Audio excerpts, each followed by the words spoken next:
Tinju Naga Penggetar Langit. Bagian 52. Gaosu sedikit kecewa karena tidak ada yang berani lagi menawar pedang semilir tersebut. Padahal seharusnya harga paling murah minimal 25.000 keping emas. Ini baru 7.000 keping emas saja, tidak ada lagi yang mau menawar. Feng Yuan memperhatikan sekelilingnya dan merasa tidak ada lagi yang menawar harga lebih tinggi dari tawaran Pangeran Wang Yan. Sehingga ia mengangkat tangan dan berkata, 10.000 keping emas. Gao Yu tersenyum manis menatap Feng Yuan dan berkata, apakah ada yang menawar lebih tinggi? Dia memperhatikan para pengunjung, tetapi tidak ada yang mau menawar. Pangeran Wang Yan menghela nafas panjang dan mengenali suara ini. Identitasnya sebagai pangeran tidak akan membuat orang ini takut. Karena memotong tangan murid tuan rumah turnamen naga sinio saja ia berani, apalagi cuma menawar harga. 15.000 keping emas. Seru Pangeran Wang Yan. 20.000 keping emas. Sahut Feng Yuan. 25.000 keping emas. Pangeran Wang Yan tidak mau kalah. 25.000 keping emas dan 100 keping perak. Sahut Feng Yuan dengan santai dan ekspresi wajah datar. Bahkan Pangeran Wang Yan menggelengkan kepalanya saat mendengar tawarannya itu. Tuan muda Feng ini sangat menarik. Betul, dia tidak takut dengan identitas Pangeran Yan. Padahal sudah jelas ini bukan kekaisaran Wei. Namun nyalinya patut diacungi jempol. Para pengunjung di tempat duduk paling belakang saling berbisik-bisik. Gaosu menatap Pangeran Wang Yan. Apakah dia akan menaikkan tawarannya lagi? Namun Pangeran Wang Yan tampak tidak berminat lagi dengan pedang semilir tersebut. Karena Feng Yuan selalu menawar lebih tinggi dari tawarannya. Lagi pula, tujuan utamanya adalah lotus putih yang menjadi barang utama dalam lelang ini. Apakah tidak ada yang mau menawar lagi? Sekali lagi Gaosu meyakinkan para pengunjung pavilion Jingwu tersebut. Tetapi tidak ada reaksi apapun dari mereka. Baiklah, pedang semilir jatuh pada tuan muda Feng Yuan. Seru Gaosu dan seorang karyawan laki-laki segera menyerahkan pedang semilir tersebut pada Feng Yuan. Gaosu kemudian mengeluarkan barang lelang yang kedua. Namun Feng Yuan tidak tertarik dengan barang tersebut. Karena yang ditawarkan adalah pedang roh kelas D. Tetapi kali ini cocok untuk roh bela diri bertipe api yang sama dengan roh bela dirinya. Dan langsung dimenangkan oleh Pangeran Wang Yan dengan harga yang jauh lebih murah dari pedang semilir. Karena para pengunjung lain tidak berani menawar harga lebih tinggi setelah ia ikut menawar pedang tersebut. Berbagai barang terus ditawarkan dan tidak ada lagi barang yang diminati oleh Feng Yuan maupun Xiaoyu. Begitu juga dengan Pangeran Wang Yan. Sepertinya ia berusaha untuk berhemat agar bisa mendapatkan lotus putih nantinya. Barang yang satu ini merupakan arai pertahanan kelas mistik yang mampu menahan serangan ahli bela diri dengan basis kultivasi Ranah Sen. Coba bayangkan, untuk menghancurkan arai pertahanan ini, dibutuhkan ranah immortal yang kebanyakan adalah penatua klan besar. Kata Gaosu yang matanya langsung tertuju pada Feng Yuan dan Xiaoyu. Karena ia tahu, keadaan klan Xiao sekarang sedang tidak baik-baik saja dan butuh arai pertahanan keping ini untuk menghadang serangan tiba-tiba dari klan lain di kota Hausa. Arai pertahanan ini dibuka dengan harga 20.000 keping emas. Tuan muda atau utusan klan besar tidak tertarik dengan arai pertahanan ini karena patriark mereka saja sudah di ranah Chaos Asinga. Jadi, arai pertahanan seperti ini hanya buang-buang uang saja. Sehingga para utusan klan kecil langsung bersemangat untuk menawarnya. 25.000 keping emas. Seru pria kurus sembari menatap pengunjung di sekitarnya dan berkata, tolong, kalian beri muka tuan muda ini. Kalau tidak, jangan harap bisa meninggalkan kota Jing dengan nyaman. Ancamnya. Cih, apakah klanmu sudah naik level menjadi klan besar? Sehingga kau begitu sombong? Palingan kamu tidak memiliki kepingan emas lagi untuk menawar lebih tinggi. 30.000 keping emas. Pria berbadan gemuk berkata sombong sembari mengancungkan jari tengah pada pria kurus yang tidak jauh dari tempat duduknya itu. Kau sialan, siapa nama ayahmu supaya aku meminta patriark kami memutilasinya? Gertak pria kurus tersebut, tetapi pria gemuk itu tidak takut dengan ancamannya. 40.000 keping emas. Seru wanita sepuh yang memiliki basis kultivasi Ranah Tianzun, sehingga pria gemuk dan pria kurus langsung terdiam.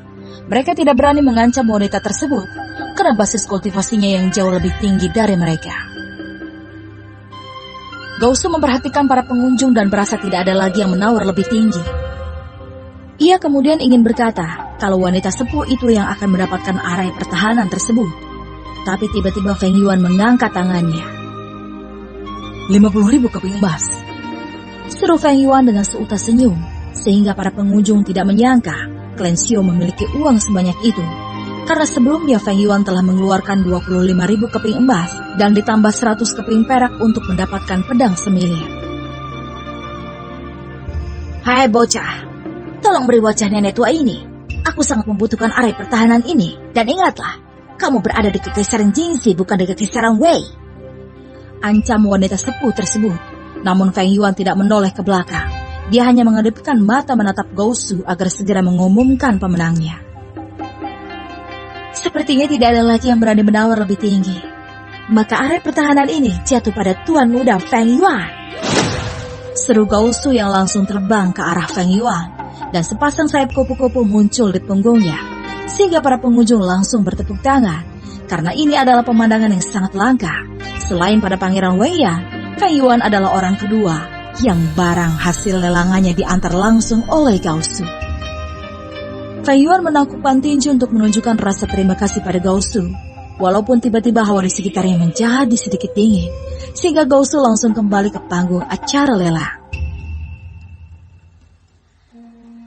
Barang terakhir dan yang paling istimewa adalah lotus putih yang berusia jutaan tahun dan tidak dapat dipastikan berapa tahun usia aslinya. Karena alkemis Pavilion Jingwu kami tidak bisa menganalisanya, kata Gausu sehingga para pengunjung sangat takjub mendengarnya. Itu adalah lotus putih yang sama persis dengan lotus putih pada lukisan yang ada di kediaman klan kami. Gumam Heming dengan seringai tipis di wajahnya. Akhirnya kami bisa menemukanmu, Ratu Yu. Setelah jutaan tahun berlalu, kejayaan kerajaan suci Heidong akan bangkit kembali. Heming sangat senang sekali. Ia merasa tidak sia-sia datang jauh-jauh ke kota Jing ini. Bahkan menunda acara pernikahannya setelah mendapatkan kabar mengenai lotus putih tersebut. Pangeran Weiyan menatap lotus putih itu dengan seksama dan bergumam harus mendapatkannya untuk memperbaiki sedikit cedera pada meridiannya.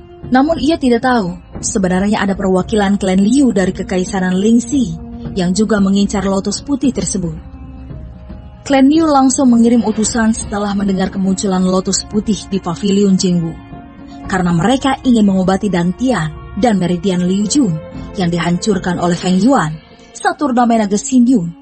Dan lotus putih inilah satu-satunya cara untuk mengobati cederanya tersebut. 300.000 keping emas. Tiba-tiba pengunjung yang duduk di barisan belakang menawar lotus putih. Padahal Gausu belum menentukan harga awalnya, sehingga semua mata tertuju padanya. Klan mana orang ini? Kenapa ia memiliki banyak uang tetapi tidak duduk di kursi VIP?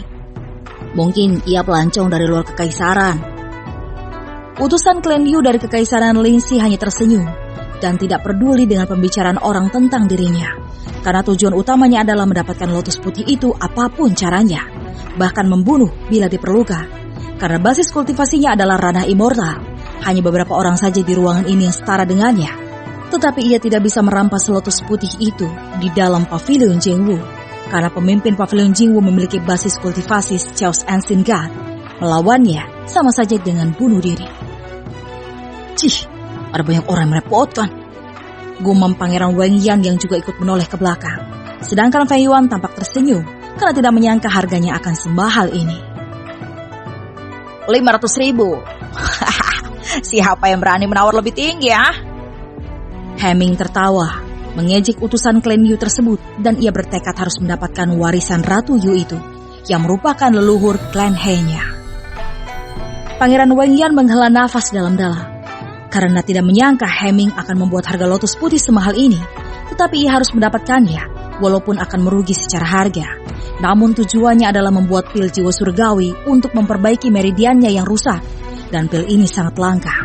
Mungkin ia akan memerintahkan alkemis istana untuk melelang beberapa pil untuk mengembalikan modal besar yang telah ia keluarkan untuk mendapatkan lotus putih. 750.000 keping emas. Setelah Pangeran Wang Yan sembari melipat kedua tangannya di dada dan tidak menoleh pada Heming yang tampak menggerutu menatapnya. Feng Yuan ingin tertawa terbahak-bahak saking senangnya, tetapi ia berusaha menahannya karena ia harus tetap rendah diri walaupun telah menjadi orang kaya baru. Xiaoyu menggenggam erat tangan Feng Yuan karena tidak menyangka datang ke Kaisaran Jingzi ini adalah pilihan terbaik. Untung saja ia selalu mendukung keputusan apapun yang dibuat oleh suaminya itu. Namun, mereka tidak menyadari orang-orang dari klan He tampak tidak senang saat melihat reinkarnasi Ratu Yu yang merupakan leluhur klan He mereka malah bermesraan dengan laki-laki lain.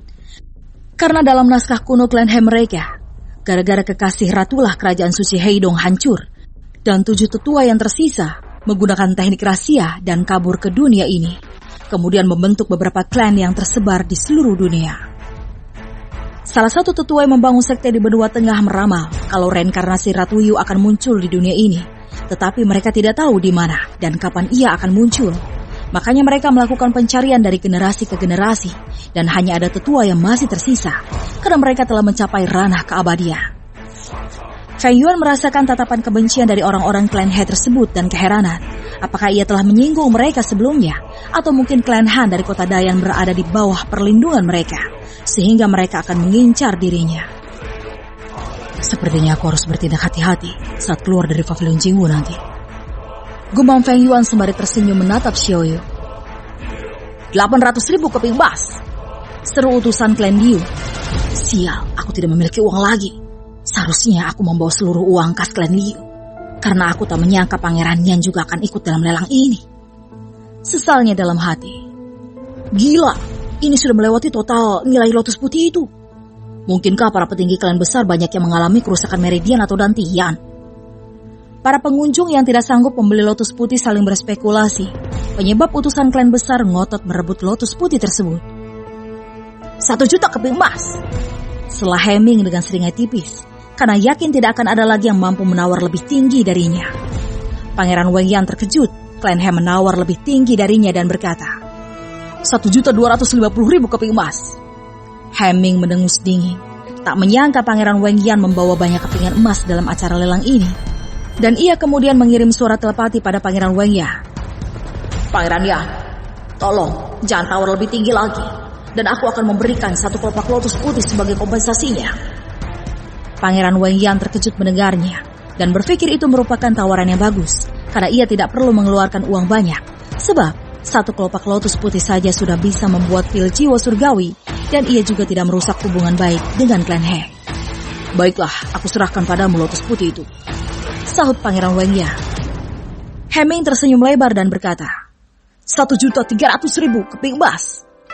Dia sengaja menaikkan harga cukup tinggi agar kesepakatannya dengan Pangeran Wang Yan tidak diketahui pihak lain.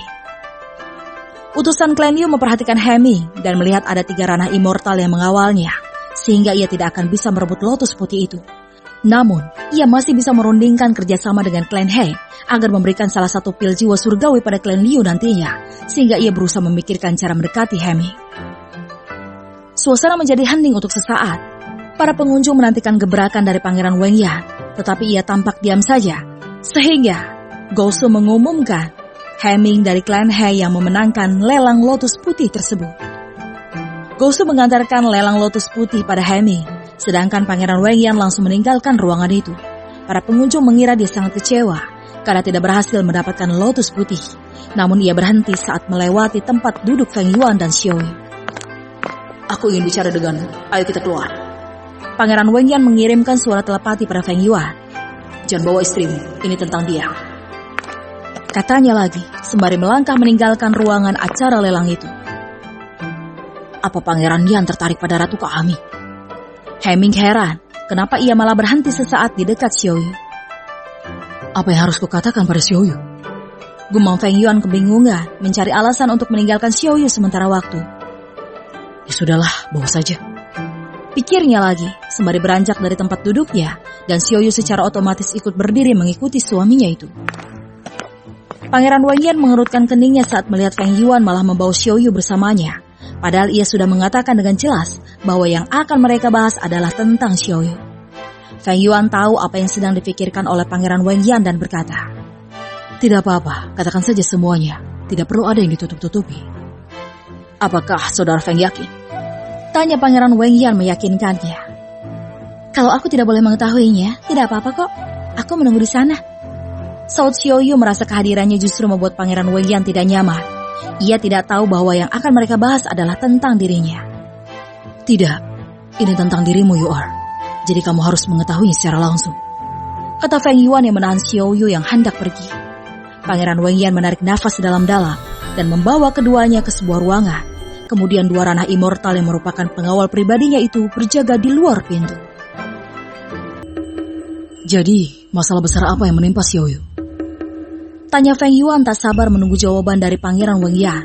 Sedangkan Xiaoyu terkejut. Ternyata Pangeran Wengyan sedang membahas tentang dirinya. Makanya Pangeran Wengyan tidak nyaman dengan kehadirannya. Pangeran Wengyan menghela nafas dalam-dalam dan berkata, pertama, kalian harus berjanji untuk merahasiakan ini. Dan jangan sampai membocorkannya. Karena ini termasuk rahasia kekaisaran. Dan bila ketahuan bocor, maka pelaku yang menyebarkannya akan dieksekusi mati. Walaupun pelakunya adalah diriku sendiri, yang pangeran kekaisaran Jingxi. Feng Yuan mengangguk pelan dan tidak menyangka masalah istrinya akan mencapai tingkat kekaisaran. Apakah ini ada hubungannya dengan permasalahan klan Xiao dengan pavilion Shanghui? Xiaoyu menggenggam erat tangan Feng Yuan. Ia sangat takut. Apa sebenarnya yang terjadi padanya? Apakah ada hubungannya dengan kecepatan kultivasinya? Sehingga banyak pihak yang merasa dia akan menjadi ancaman bagi mereka suatu saat nanti.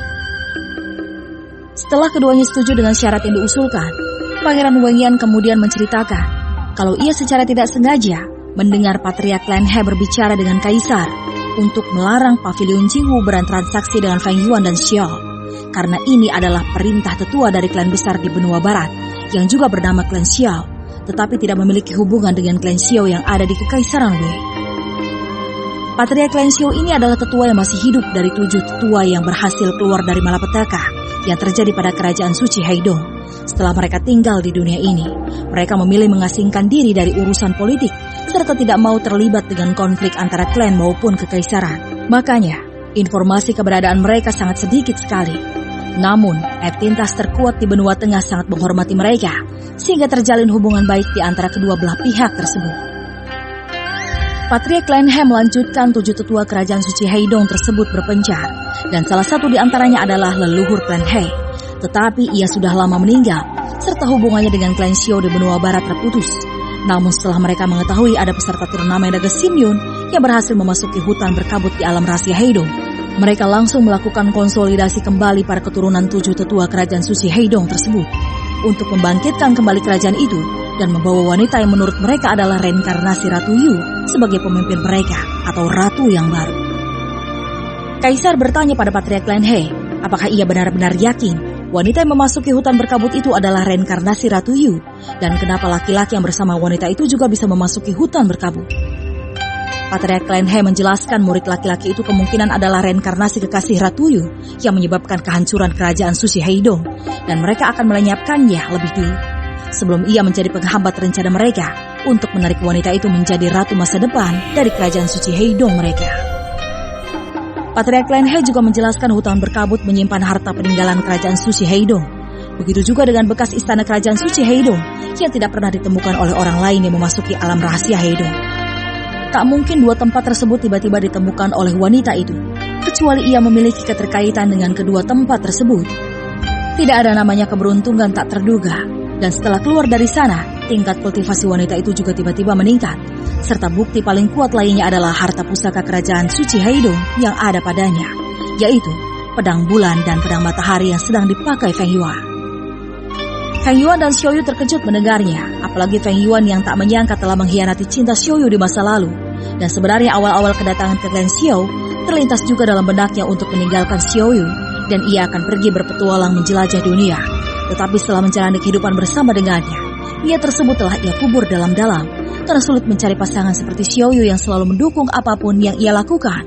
Dan tentunya, ia juga sangat cantik serta baik. Hanya lelaki bodoh saja yang meninggalkan istri seperti Xiaoyu. Pangeran Wengyan kembali menceritakan, kalau kekaisaran mau menuruti keinginan mereka itu, maka Klan He akan menjadi pendukung utama kaisar. Kaisar tentu dengan senang hati menerimanya, karena mereka hanya perlu melarang Pavilion Jingwu untuk bertransaksi dengan Feng Yuan dan Xiao. Dan ia akan mendapatkan dukungan kuat dari Klan He, serta salah satu sekte di benua tengah yang merupakan entitas terkuat di dunia. Karena salah satu tetua kerajaan suci Heidong yang masih hidup menjadi ketua sekte di sana. Namun sebelum rencana itu terlaksana, Feng Yuan selangkah lebih cepat dari Patriark Clan He, karena tiba-tiba manajemen menghubungi pemimpin Pavilion Jingwu bahwa cabang kota Dayan ingin melelang lotus putih. Sehingga mau tak mau Pavilion Jingwu harus melaksanakan lelang, karena sudah terlanjur menyebarkan kabar tentang lotus putih tersebut. Patriark Clan He kemudian mengajukan permohonan lagi, agar kekaisaran tidak campur tangan bila anggota Clan He akan menculik Xiao Yu dan membunuh Feng Yuan. Apa? Tua bangka itu ingin membunuhku. Feng Yuan memotong perkataan Pangeran Weng Yan. Sialan. Padahal belum tentu kami adalah reinkarnasi yang dimaksud oleh mereka itu. Karena sejak kecil aku selalu beruntung. Karena orang tuaku sudah meninggal dan mereka adalah orang dalamku di surga. Keluh Feng Yuan sembari menyeka keringat dinginnya. Pangeran Weng Yan mengerutkan keningnya karena ucapan Feng Yuan itu menganggap orang tuanya telah menjadi dewa dan dewi saja. Tentu saja mereka akan membunuhmu. Karena buat apa mereka membawamu juga, kecuali kamu mengajukan diri sebagai Kasim. Saut Pangeran Weng Yan tersenyum lebar, karena baru kali ini melihat Feng Yuan menunjukkan ekspresi wajah ketakutan. Sebenarnya kabar ini bukan kabar buruk untuk Xiao Yu, karena ia akan menjadi ratu. Namun sebaliknya, ini adalah kabar buruk untukku. Keluh Feng Yuan sembari mengepalkan tangannya. Apakah kejadian yang terjadi di kota Husan berhubungan dengan Clan He juga? Selidik Feng Yuan yang penasaran. Pangeran Weng Yan menggelengkan kepala dan berkata, Aku tidak tahu, tetapi sepertinya Clan He tidak terlibat. Mungkin pihak lain yang menekan kaisar di sana. Karena Pavilion Sanghui lebih dulu bergerak dari Clan He. Apakah ada klan besar yang menekan Clan Xiao atau memburu kalian selama di Kekaisaran Wei? Feng Yuan berpikir sejenak dan berkata, Hanya Pavilion Sanghui saja yang menekan Clan Xiao. Tetapi seluruh sekte kecil mengeluarkan murid Clan Xiao dan hanya Akademi Kekaisaran saja yang tidak melakukan apa-apa. Pangeran Weng Yan merasa heran, kenapa malah Clan He yang ingin menculik Xiao Yu, sedangkan Akademi Kekaisaran Wei seperti tidak mendapatkan tekanan, sehingga seolah-olah Kekaisaran Wei ingin menghancurkan Clan Xiao. Aduh, kenapa aku ikut memikirkan hal rumit ini? Kata Pangeran Weng Yan sembari berdiri dari tempat duduknya. Aku sudah memberikan informasi rahasia ini pada kalian, dan semoga kalian bisa menemukan jalan keluarnya. Katanya lagi sembari melangkah meninggalkan ruangan itu. Feng Yuan menangkupkan tinjunya dan berkata, Terima kasih Pangeran Yan. Terimalah ini. Feng Yuan mengeluarkan lotus putih dari cincin dimensinya, sehingga Pangeran Weng Yan terkejut melihatnya. Tidak. Berikan saja pada istrimu. Dia lebih membutuhkan itu untuk meningkatkan kultivasinya. Aku telah membuat kesepakatan dengan Hemi, dan dia akan memberiku satu kelopak lotus putih. Saut Pangeran Weng Yan menolak pemberian Feng Yuan. Kalau begitu, ambil ini. Jangan tolak lagi. Feng Yuan melempar pedang semilir yang ia dapatkan dari lelang tadi. Pangeran Weng Yan menangkapnya dan tersenyum lebar. Karena ia tahu Feng Yuan itu keras kepala, sehingga ia langsung menyimpannya. Semoga kamu bisa bernafas setelah meninggalkan Pavilion Jingwu ini. Feng Yuan mengerutkan keningnya dan tersenyum masam sembari berkata, Ya, semoga harimu menyenangkan. Gege. Xiao Yu khawatir melihat Feng Yuan berkeringat dingin sembari mengepalkan tangannya, pertanda ia sedang panik. Aku baik-baik saja, saut Feng Yuan. Ayo, kita ambil uang kita dan segera meninggalkan tempat ini. Katanya lagi, meninggalkan ruangan itu menuju ruangan Jinglong, pemimpin bagian lelang Pavilion Jingwu. Bersambung.